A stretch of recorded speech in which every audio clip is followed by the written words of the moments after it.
Hello and welcome back. तो फिर से स्वागत है आप सभी का इस रतन अर्थनीति पर। तो कैसे हैं आप सब लोग? तो हमारे जो पार्ट 9 तक की कक्षाएं हो चुकी थी, अब हम लोग वापस पार्ट 10 में आ चुके हैं, जहाँ तक हमने करीब 200 क्वेश्चन तो हम लोग कर लिए हैं। अब हमारे जो आगे के बाकी बचे क्वेश्चन हैं उसको भी हम लोग पूरा करेंगे। तो देर न करते हुए आते हैं। और सबसे पहले ज़रूरी बात कि आप लोग जो लोग भी नए हैं चैनल को सब्सक्राइब कीजिए और बेल आइकन को क्लिक कीजिए।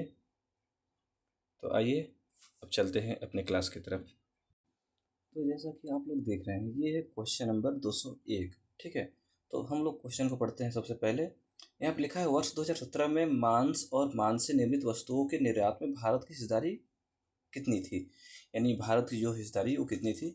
इसमें ऑप्शन नंबर ए है 5%, ऑप्शन नंबर बी है 6%, ऑप्शन नंबर सी है 2%, ऑप्शन नंबर डी है 3%। तो आप लोग इसको फटाफट उत्तर दीजिए।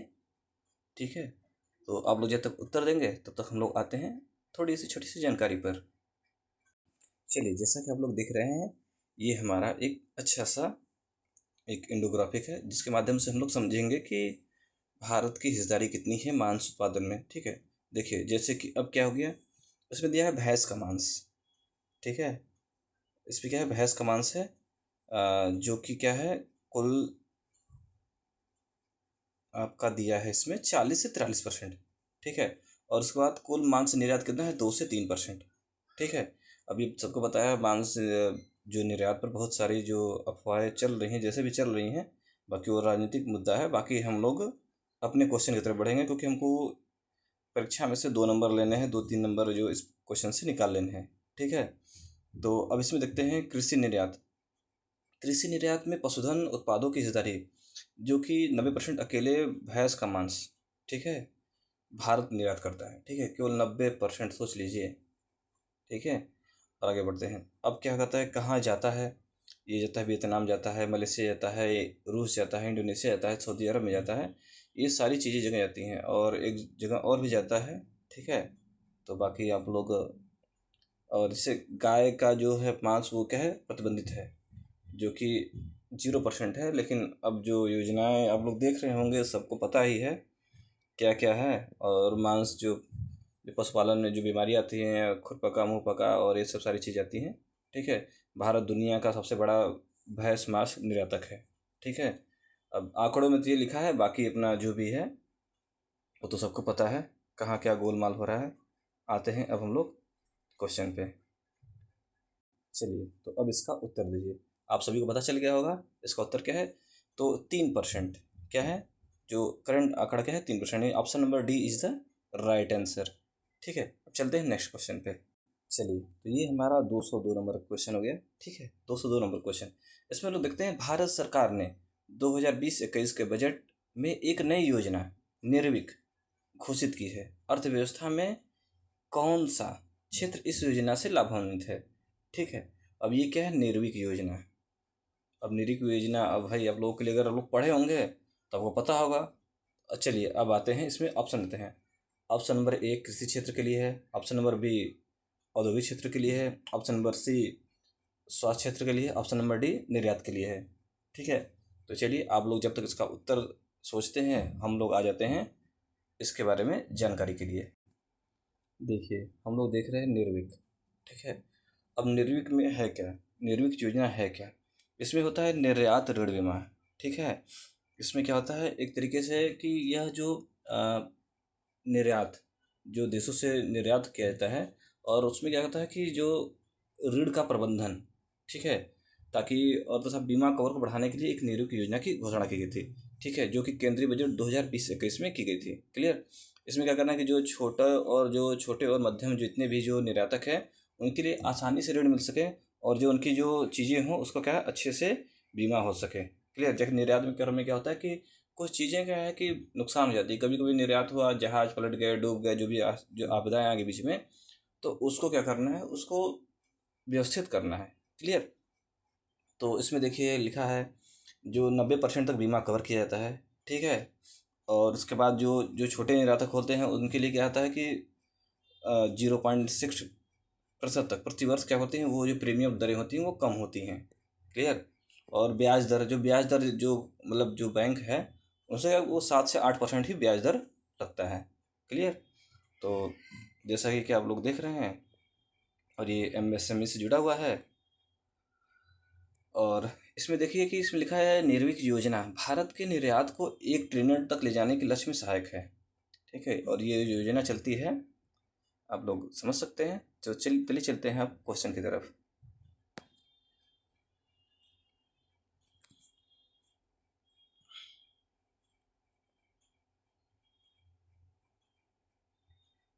तो आप लोग देख रहे हैं जैसा कि हमारा जो ऑप्शन क्या होगा सबको पता है, जो कि किससे है, निर्यात से है। Option number D is the right answer. चलिए अब नेक्स्ट क्वेश्चन पे चलते हैं। चलिए हमारा आता है क्वेश्चन नंबर 203। ठीक है, इसमें दिया गया है वर्तमान में देश ने ग्रहण किया है, वर्तमान में देश ने क्या ग्रहण किया है। अब देखिए ऑप्शन नंबर ए भारतीय मुद्रा की आंशिक विनिमयता, ऑप्शन नंबर बी भारतीय मुद्रा की पूर्ण विनिमयता, ऑप्शन नंबर सी चालू खाता की पूर्ण विनिमयता, ऑप्शन नंबर डी पूंजी खाता की पूर्ण विनिमयता। अब यहाँ पर शब्द आ रहा है विनिमयता, ये क्या है। अब आप पहले विनिमयता जानेंगे तो बता पाएंगे क्वेश्चन कि आखिर में ये क्या। देखिए विनिमयता का मतलब होता है कि किसी देश की मुद्रा, किसी देश की मुद्रा द्वारा उसके रुपये से मतलब खरीदारी किया गया, मतलब क्या क्या खरीदारी किया जा सकता है। ठीक है, तो वही होता है विनिमयता। तो अब उसके बाद आपकी मुद्रा जैसे है, जैसे मान के चले कि आपके जिससे किसी देश की मुद्रा है, ठीक है, उससे वो कितना परिवर्तनशील है। ठीक है, तो अब क्या है कि अब जो इस टाइम क्या है वो चालू खाते की ऑप्शन नंबर सी से पूर्ण विनिमयता, ये क्वेश्चन आएगा तो आप लोग option number C is the right answer. Clear.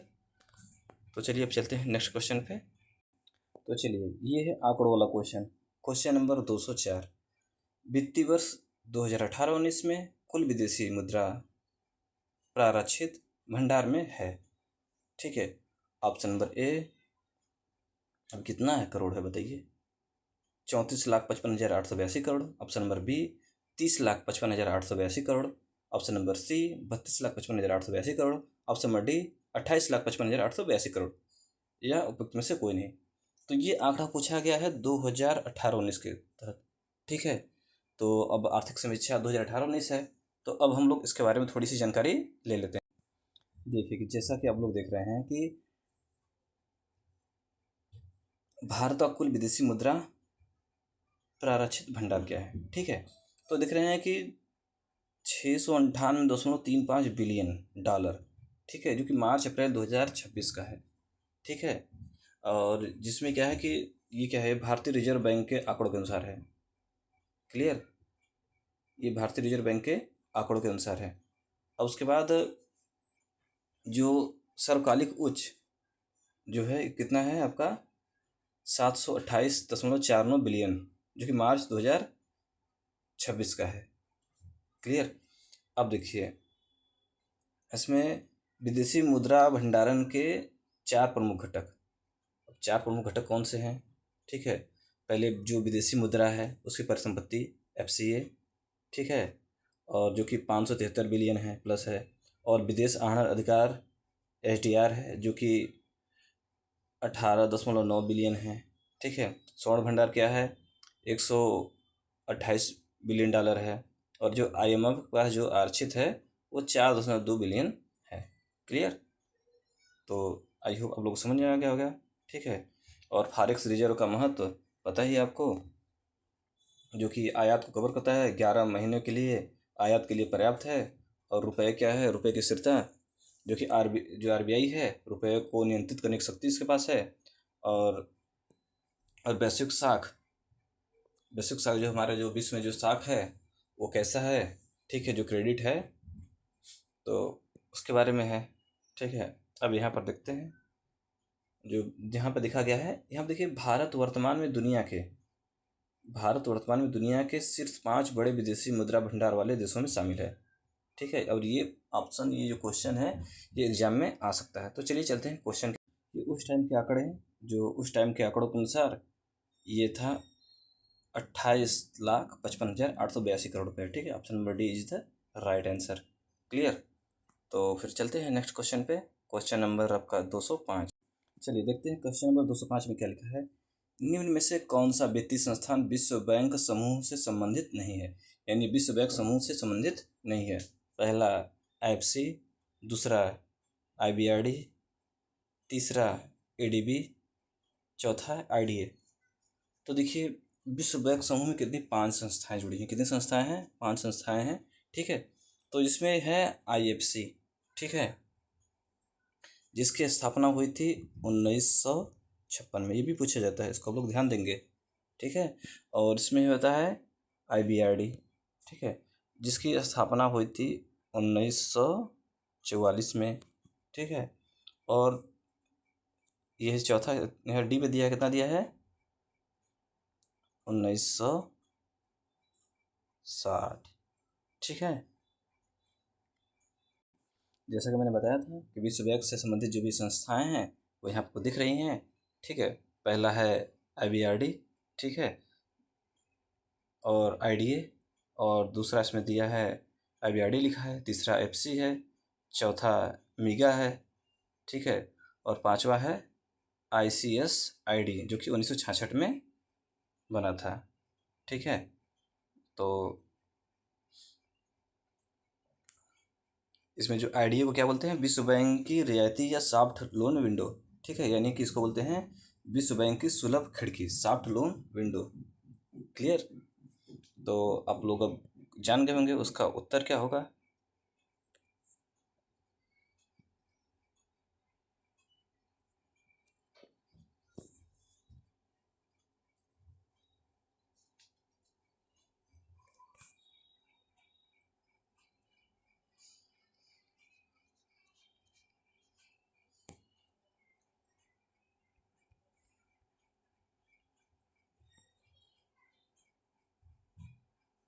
और इसमें देखिए आप लोग एशियाई विकास बैंक, ठीक है, जो हम लोग ADB की बात कर रहे थे, तो हम लोग इसकी स्थापना कब हुई थी,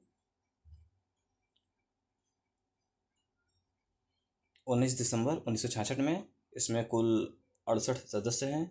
ठीक है, मुख्यालय मनीला फिलीपींस है, गरीबी उन्मूलन है। क्लियर, और इसमें क्या है, इसके जो शेयरधारक जो है जापानी है। ठीक है, और भारत का है, चौथा स्थान इसका भारत का इसमें है। इसका प्रमुख कार्य है ऋण प्रदान करना, जो कि विकास प्रोजेक्ट है, जैसे शिक्षा, बिजली और सड़क के लिए। गरीबी देश के लिए क्या करते हैं, बहुत सारे गरीब देश हैं, बिना वापसी वाला धन। ठीक है, तो तमाम चीज़ें हैं। तो इसका राइट उत्तर हो गया option number C is the right answer. ठीक है, ADB इसका, बाकी आप सबको पता है। तो चलिए आते हैं नेक्स्ट क्वेश्चन पे। चलिए अब आते हैं आपका 206 नंबर, WTO अस्तित्व में आया। अब भाई WTO कब अस्तित्व में आया। Option number A January 1994, option number B January 1995, option number C January 1996, option number D जनवरी 1997। तो आप लोग बताइए इसके बारे में। चलिए जैसा कि हम लोग बात कर रहे थे WTO की, ठीक है, तो WTO की जो स्थापना हुई थी वो 1 जनवरी 1995 में हुई थी, जिसका मुख्यालय जेनेवा स्विट्जरलैंड में है। और इसमें क्या है, 164 देश हैं। ठीक है, इसकी उत्पत्ति कब हुई थी, जो गैट का जो उरुग्वे वार्ता दौर है उसी के दौरान इसकी उत्पत्ति हुई थी, जो कि सन 1986 और 93 के आसपास में के दौर में चली थी। ठीक है, अब इसकी जो संरचना है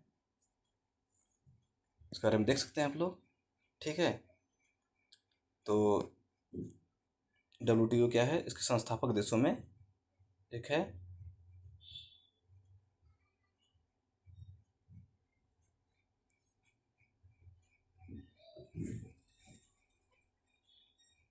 तो जैसा कि आप लोगों ने देख लिया है, तो आप लोगों को उत्तर क्लियर हो गया है, यानी कि इसका जो क्या हुआ था, 1 जनवरी 1995। तो option number B is the right answer. तो चलिए नेक्स्ट क्वेश्चन की तरफ चलते हैं। चलिए पढ़ते हैं क्वेश्चन नंबर 207।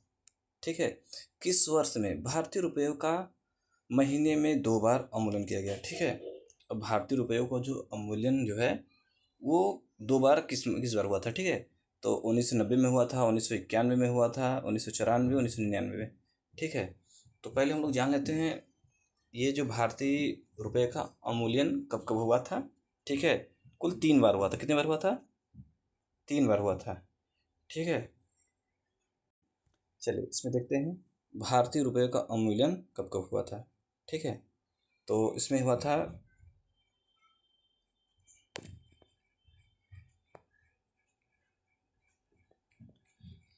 देखिए प्रथम बार हुआ था 1949 में। ठीक है, जो भुगतान संतुलन को ठीक करने के लिए, संतुलित करने के लिए। ठीक है, और दूसरी बार हुआ था 1966 में। उस टाइम जो हमारे जो लाल बहादुर शास्त्री जी प्रधानमंत्री थे, जिसमें कि 57% अवमूलित किया गया था। ठीक है, अब उसके बाद तीसरा हुआ था जो बीओपी संकट आया था, और उसके बाद एलपीजी जो लागू हुआ था, सबको पता है। ठीक है, जो कि आपका 1 जुलाई और 3 जुलाई को हुआ था। क्लियर? इसमें क्या हुआ था कि 1 जुलाई को 18-19% करीब इसको अवमूलित किया गया था। क्लियर? आप लोग देख सकते हैं। ठीक है, इसमें क्या करता, आयात को कम करना, जो चीज़ें थी। तो अभी भी स्थिति बहुत ख़राब है। अब तो अवमूल्यन वाला काम ही ख़त्म हो गया। ठीक है, तो चलिए चलते हैं क्वेश्चन की तरफ। तो आप लोग देख रहे हैं भारतीय रुपयों का महीने में 2 बार अवमूल्यन किया गया था, यानी 1991 में किया गया था, जबकि एलपीजी आई थी, जो कि 1 को और 3 जुलाई को किया गया था। ठीक है, तो चलिए नेक्स्ट क्वेश्चन की तरफ चलते हैं।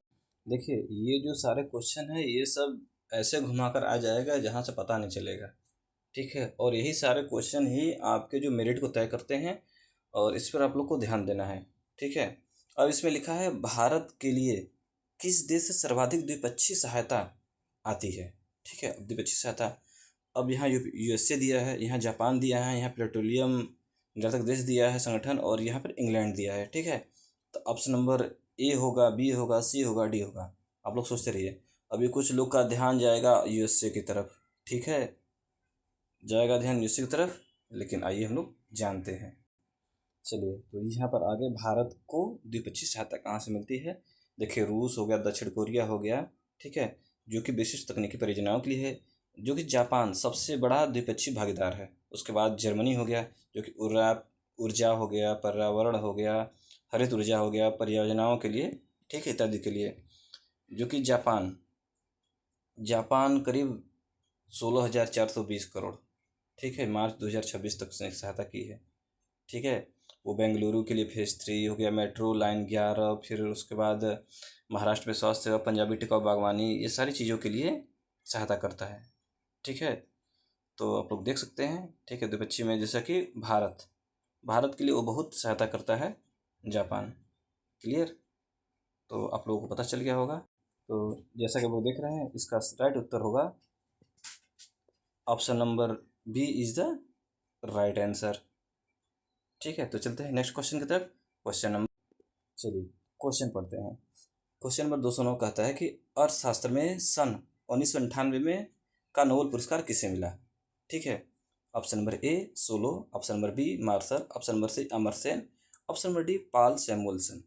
ठीक है, और लोग ध्यान दीजिए। अब जब पूछा है तो देखिए अधिकतर कई बार रिपीट हो चुका है ये। ठीक है, तो इसमें जो है, जो हमारे प्रसिद्ध अर्थशास्त्री जो भारत के हैं, जो कि पश्चिम बंगाल से आते हैं, जिनको बोलते हैं अमर सेन जी। ठीक है, option number C is the right answer. ठीक है, आइए इनके बारे में थोड़ा बहुत जानकारी ले लेते हैं। चलिए, जैसा कि हम लोग देख रहे हैं, ठीक है, नोबेल पुरस्कार अर्थशास्त्र 1998 का, ठीक है, जो कि अमर सेन जी को मिला था। अब ये देखिए, अब इसमें सबसे बड़ी जानकारी की बात ये है कि जो अमर सेन जी हैं, क्या पहले एशियाई अर्थशास्त्री हैं, पहले एशियाई अर्थशास्त्री हैं जिनको ये चीज़ मिला है। ठीक है, और इन्होंने कल्याणकारी अर्थशास्त्र के क्षेत्र में काफ़ी योगदान दिया है। ठीक है, इन्होंने अकाल तथा गरीबी पर इन्होंने काफ़ी अच्छा शोध किया है। क्लियर? और HDI जो मानव विकास सूचकांक को नापने में और महबूब उल हक की सहायता से अपना किया था। ठीक है, और इन्होंने बहुत सारी इनकी पुस्तकें हैं। ठीक है, poverty and feminism, the argument Indian development and freedom, और उसके बाद होम इन द वर्ल्ड, ठीक है, जो कि 1998 में इनको क्या मिला, नोबेल मिला, और 1999 में इनको मिला भारत रत्न, ठीक है। और अमर्त्य सेन का अर्थशास्त्र नैतिक और दर्शन को अर्थशास्त्र से बहुत जोड़ता है, ठीक है। तो आप लोग जैसा कि देख रहे हैं, तो चलिए अब चलते हैं अपने क्वेश्चन की तरफ। चलिए, जैसा कि देख रहे हैं, फिर से आ गया अवमूल्यन वाला क्वेश्चन नंबर 210। रुपये का अंतिम बार अवमूल्यन किया गया था, ठीक है। तो ऑप्शन नंबर ए जुलाई 1991, ऑप्शन नंबर बी जुलाई 1993, ऑप्शन नंबर सी जुलाई 1997, ऑप्शन नंबर डी जुलाई 2001। तो आप लोग की जानकारी के लिए बता दें कि ऑप्शन जो है, रुपये का जो अवमूल्यन किया गया था वो केवल आखिरी बार कब किया गया था? 3 जुलाई। किसको? 3 जुलाई। 3 जुलाई को आखिरी बार किया गया था, वो भी 1991 में। उसके बाद रुपये का अवमूल्यन हुआ ही नहीं, वो सारी चीज़ें बदल गई, ठीक है। तो option number A is the right answer. Clear? तो चलिए चलते हैं नेक्स्ट क्वेश्चन की तरफ। चलिए आगे क्वेश्चन नंबर 211। वर्तमान समय में भारत का सबसे बड़ा व्यापारिक हिस्सेदार है, कौन सा है? रूस है, ब्रिटेन है, ऑस्ट्रेलिया है, यूएसए है, ठीक है। अभी हम लोगों ने पिछली क्लास में इस पर काफ़ी अच्छा ज़्यादा वो टॉपिक पे जिक्र किया था। तो आप लोग देख सकते हैं कि जैसे रसिया भी तो सहायता करता ही है, और सबसे ज़्यादा जो है आप लोग देख रहे हैं ये ट्रम्प बाबा हैं, ठीक है। तो जो यूएसए ही करता है, ठीक है। यानी option number D is the right answer. थोड़ा बहुत समझ लेते हैं इसके बारे में भी। तो जो कि यूएसए है वो सबसे नंबर 1 पे है, ठीक है। और नेक्स्ट वीडियो हम लोग देख लीजिएगा अगली क्लास में, ठीक है। आप लोग जो क्लास नंबर 9-10 हुआ उसमें आप लोग देख लीजिएगा। तो हम लोग मिलते हैं, और उसके बाद चलिए नेक्स्ट क्वेश्चन करते हैं। ये है मोस्ट इम्पॉर्टेंट क्वेश्चन, ठीक है। Question number 212। भारत में निर्यात प्रसंस्करण क्षेत्र कितने हैं? ठीक है, निर्यात प्रसंस्करण option number A 5, option number B 6, option number C 7, option number D 8। तो सबको हमने उत्तर लोगों ने देख ही लिया है, तो ऑप्शन नंबर सी 7, ठीक है। और पहला कौन सा है? पहला है कांडला। कांडला, ठीक है, ये पूरे एशिया का पहला है। क्लियर? तो आइए थोड़ा बहुत जानकारी ले लेते हैं इसके बारे में। चलिए तो यहाँ देखते हैं भारत में निर्यात प्रसंस्करण क्षेत्र ईपीजेड, ठीक है। और इसमें क्या है कि ईपीजेड है क्या? यह क्या है? ये सीमांकित यानी जो क्षेत्र या जो बंदरगाहें हैं उसके विकास के लिए, ठीक है। और जो शुल्क मुक्त आयात पे जो छूट है इसमें किया जाता है, ठीक है। और निर्यात को बढ़ावा देने के लिए, और उसके बाद ये सारी चीज़ें की जाती हैं, ठीक है। चलिए, और ये भारत के लिए ऐतिहासिक मील का पत्थर, जो कि पहला एशिया का ईपीजेड जो कि कांडला गुजरात में किया गया था, जो कि सन 1965 में स्थापित हुआ था, ठीक है। और इसके अलावा भी ईपीजेड के अंदर क्या आती है, जैसे कि मुंबई में क्या हुआ, रत्न आभूषण के लिए है, और फाल्टा है, और फाल्टा जो कि वेस्ट बंगाल में है, और नोएडा के यूपी में है, और उसके बाद कोचीन केरल में है, और चेन्नई में है, और विशाखापट्टनम में है, ठीक है। और इसमें क्या है, इस सारी चीज़ें हैं, ठीक है। और जो अप्रैल 2000 में नई SEZ नीति को चीनी मॉडल पर आधारित ईपीजेड से तुलना में अधिक बुनियादी ढांचा, ठीक है। और इसे SEZ को अधिनियम 2005 में पारित करके SEZ मॉडल को और मजबूत बनाया गया। क्लियर? तो चलिए अब क्वेश्चन की तरफ चलते हैं। चलिए, ये क्वेश्चन नंबर काफ़ी बड़ा है, ठीक है। Question number 213। निम्नलिखित में से PIO कार्ड स्कीम किससे मेल खाती है? ठीक है। ऑप्शन नंबर एक इसमें दिया है, कई सारे ऑप्शन होंगे, ठीक है। इसका अभिप्राय भारतीय मूल के उन लोगों से है जो विदेश में आवास रखते हैं, ठीक है। ऑप्शन ये दूसरा दिया है लाइन कि PIO कार्ड रखने वालों के लिए वीज़ा ज़रूरी है, ठीक है। इसमें दिया है, इसमें बांग्लादेश और पाकिस्तान के निवासी शामिल हैं, ठीक है। और अगला क्या है, वे भारत में कहीं भी अस्थायी संपत्ति की प्राप्ति, अधिकार, विनिमय और विक्रय सुविधाएं प्राप्त कर सकते हैं, जिसमें कृषि और पौधों से संबंध संपत्ति भी शामिल है। ठीक है, इसमें ऑप्शन दिया है, इसमें केवल एक दो हो गया, एक दो तीन हो गया, केवल एक हो गया, या सभी चारों। तो पहले हम लोग इसको समझ लेते हैं ये है क्या। ठीक है, इसमें दिया गया है कि PIO कार्ड, इसमें है क्या। ठीक है, देखिए PIO कार्ड क्या होता है, person of India origin card scheme. ठीक है, ये पहले था, इसके बदले में अब जो है दूसरा कार्ड लागू हो गया है। ठीक है, एक पहचान पत्र होता है जिसमें कि भारत और पाकिस्तान और पड़ोसी देशों को छोड़ करके, ठीक है, इसका उद्देश्य था कि जो भारतीय मूल के विदेशी नागरिक हैं, ठीक है, जो NRI वगैरह हैं, उनके लिए क्या है, नागरिकों के लिए वीज़ा मुक्त प्रवेश और तथा लंबी अवधि के लिए। ठीक है, इसकी अवधि लगभग करीब 15 से आजीवन सुविधाएं उपलब्ध होती हैं। ठीक है, और इसकी विशेषता क्या है, तो यह गैर कृषि गैर कृषि संपत्ति खरीदने के लिए होता है। ठीक है, गैर कृषि संपत्ति खरीदने के लिए अनुमति होती है, NRI खाते और बैंकिंग सुविधाएं होती हैं।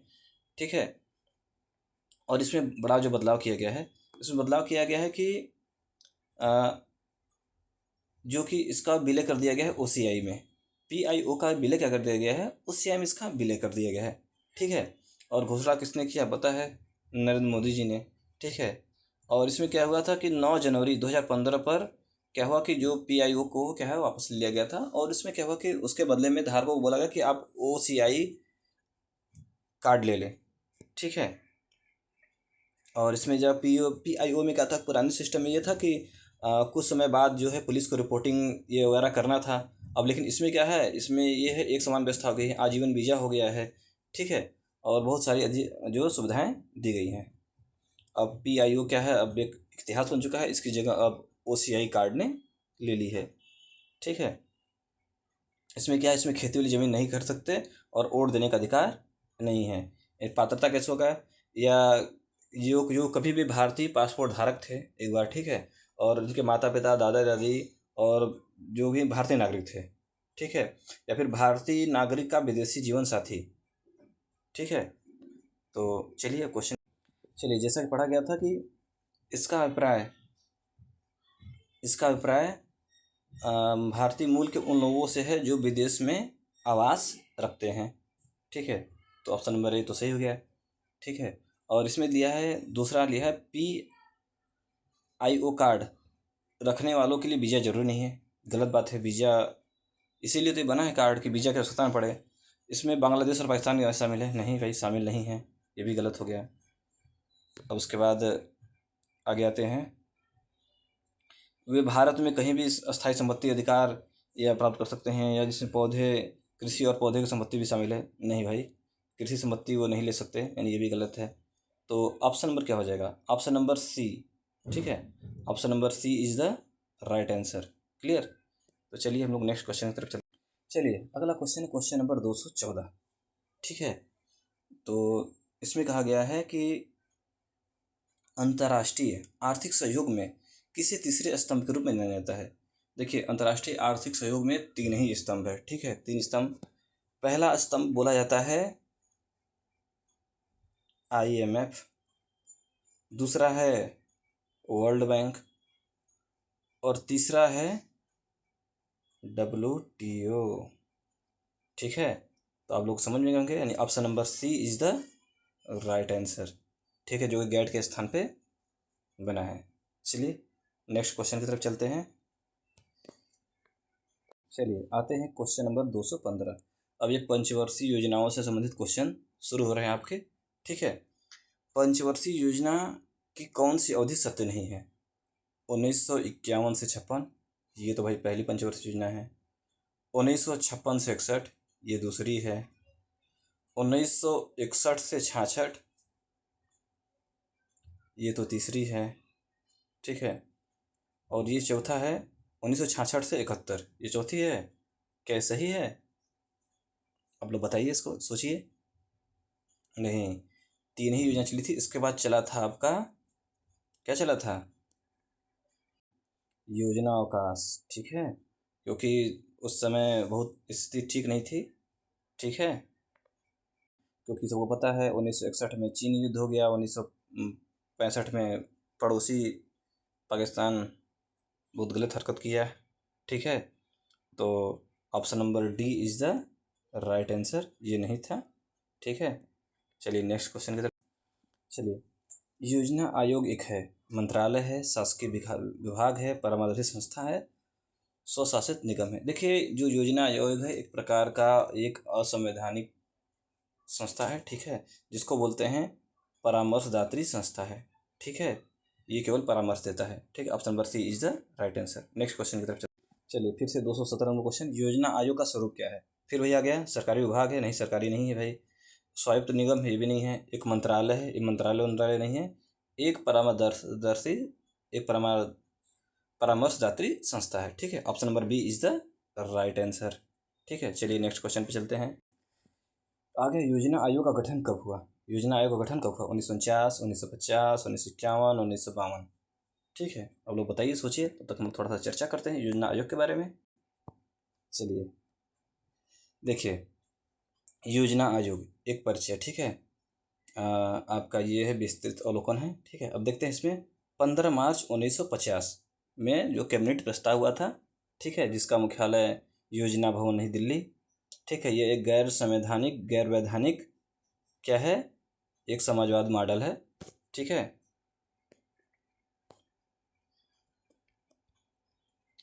और इसके जो अध्यक्ष हैं, जो क्या बोलते हैं, जो अध्यक्ष होता है इसमें प्रधानमंत्री होता है, और जो उपाध्यक्ष होते हैं, उपाध्यक्ष एक रखा जाता है जो कि मोन्टेक अग्रवाल, जो कि आखिरी हैं।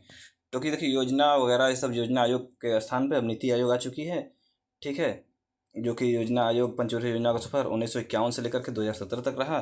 कुल 12 पंचवर्षीय योजना चलाई गई थी, जिसमें प्रथम पंचवर्षीय योजना हैरो डोगन मॉडल पर आधारित है। द्वितीय जो थी पीसी महानवोलिस पर है, और 12वीं योजना जो थी जो तीव्र एवं सतत समावेशी विकास पर है। देखिए अभी हम लोग पढ़ेंगे नीति आयोग, ठीक है। नीति आयोग जो कि अब शुरू हो चुका है, अब उसके बारे में ज़्यादातर क्वेश्चन पूछने की संभावना ज़्यादा है, और ये भी पूछ लेगा, ठीक है। तो अब जो नीति आयोग को थिंक टैंक की जो योजना दी गई है, ठीक है। और उसके बाद चलिए अपने क्वेश्चन की तरफ। जैसा कि आप लोग देख रहे हैं, इसमें जो 1950 में क्या हुआ, इसका गठन हो गया था, लेकिन लागू कब हुआ था? 1951 से। Option number B is the right answer. इसी में लोग फंस जाते हैं कि 1951 टिक मार देंगे और कहेंगे हम सही मार के आए हैं, लेकिन गलत हो जाता है, तो इस पर हम लोग ध्यान देंगे। चलिए नेक्स्ट क्वेश्चन की तरफ चलते हैं। चलिए फिर से वही क्वेश्चन आ गया है, एक ही क्वेश्चन आ रहा है बार बार। योजना आयोग है क्या है? एक संवैधानिक निकाय है, एक तदर्थ निकाय है, एक गैर संवैधानिक निकाय है, इनमें से कोई नहीं है। तो आप लोग बताइए इसमें कौन सा होगा? संवैधानिक निकाय है नहीं, तदर्थ निकाय है नहीं, इसमें से कोई नहीं है नहीं, तो क्या होगा? ये क्या है? ये ऑप्शन नंबर सी, यानी ये गैर संवैधानिक निकाय है। Option number C is the right answer. चलिए नेक्स्ट क्वेश्चन पे चलते हैं। चलिए बातें हैं आज के इस आखिरी क्वेश्चन पे, क्वेश्चन नंबर 220, ठीक है। तो इसमें दिखा है भारत में नियोजित अर्थव्यवस्था आधारित है। जो भारत में नियोजित अर्थव्यवस्था किस पर आधारित है? समाजवादी व्यवस्था पर है, मिश्रित अर्थव्यवस्था पर है, पूंजीवादी अर्थव्यवस्था पर, गांधीवादी अर्थव्यवस्था पर है, ठीक है। समाजवादी अर्थव्यवस्था जहाँ केवल समाज का प्रभुत्व हो, पूंजीवाद मिश्रित अर्थव्यवस्था जहाँ समाज और जो क्या बोलते हैं निजी और क्या बोलते हैं सरकारी क्षेत्र दोनों का सह अस्तित्व हो। पूंजीवादी में केवल पूंजीवादी जहाँ पर केवल व्यापारी वर्ग का हो। गांधीवादी तो गांधी जी की तरह हो, ठीक है। तो ऑप्शन नंबर कौन सा होगा? तो इसका होगा option number B is the right answer. जो भारत की अर्थव्यवस्था क्या है? मिश्रित अर्थव्यवस्था पर आधारित है, ठीक है। आई होप आप लोगों को ये क्लास अच्छी लगी होगी। तो आप लोग अपना कमेंट कीजिए, और क्लास एंड होने के बाद भी आप लोग अपना कमेंट करते जाइए, ठीक है।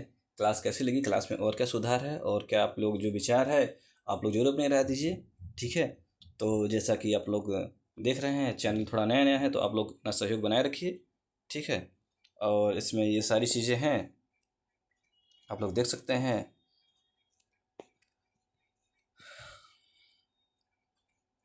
तो चलिए चलते हैं, और ज़्यादा से ज़्यादा चैनल को लाइक कीजिए, सब्सक्राइब कीजिए, शेयर कीजिए और कमेंट कीजिए, ताकि सहयोग बना रहे, ठीक है। फिर चलते हैं, बाय बाय, शुभ रात्रि।